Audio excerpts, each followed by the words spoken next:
Hello children, I hope you all are fine. Okay, so children, you must have observed that your parents choose their representatives by voting them. These votes help to form the government. Now, have you ever thought how the government works? The answer of this question shall be discovered in today's lecture. To understand this concept in brief, let us know about the story of people who are talking about the problems in their locality.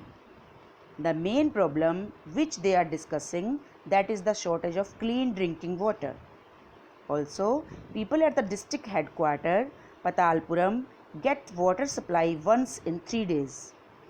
The district hospital there is flooded by patients. Most of them are children with acute diarrhea. Students, from this story we read some events in Patalpuram, right? Students, you must have heard some official names such as collector, medical officer, etc. But do you know who are MLAs? Members of Legislative Assembly are known as MLAs and are elected by the people and also form the government. In this way, the MLAs represent people. Let us learn some more about this topic. Every state in India has a legislative assembly. Every state is divided into different areas or constituencies. For instance, the state of Himachal Pradesh is divided into 68 assembly constituencies. From each constituency, the people elect one representative who becomes a member of legislative assembly. Children, have you ever thought that how MLAs become ministers or chief minister? Let us understand this in brief. A political party whose MLAs have won more than half the member of constituencies in a state can be said to be in a majority and is called the ruling party, and all other members are called the opposition. The upcoming example will make your concepts clear. Himachal Pradesh has 68 MLAs constituencies. Candidates from various political parties won the 2017 assembly elections and became MLAs. Now children, can you tell how many MLAs would be needed for a party to have majority? Yes, you are right. More than 34 MLAs are needed to gain majority. The Bharatiya Janata Party with 44 MLAs had the majority and became the ruling party. All other MLAs became the opposition.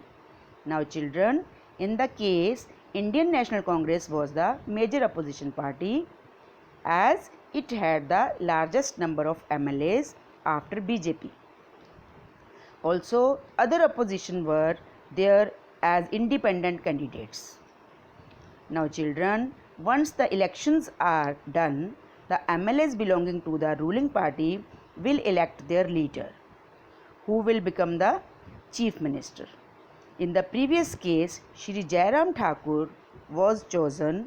The chief minister then selects other people as ministers. After the elections, it is the governor of the state who appoints the chief minister and other ministers. Right? Now children, the chief minister and the other ministers have the responsibility of running various government departments or ministries. They have separate offices. A legislative assembly is a place where all the MLAs meet to discuss various things. Hence, some MLAs have dual responsibilities, one as an MLA and the other as minister. Now let us consider an example of a meeting in a legislative assembly in which MLAs are debating over an issue.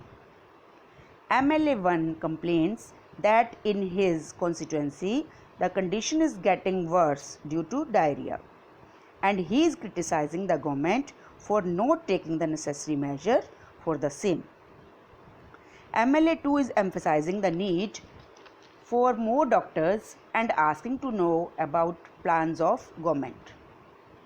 MLA 3 is complaining about the shortage of water, while MLA 4 is satisfied with the action taken by the government. Moreover, MLA 5 is asking for improvement in medical facilities in his area, and MLA 6 is in favor of the government. So children, this is how it works.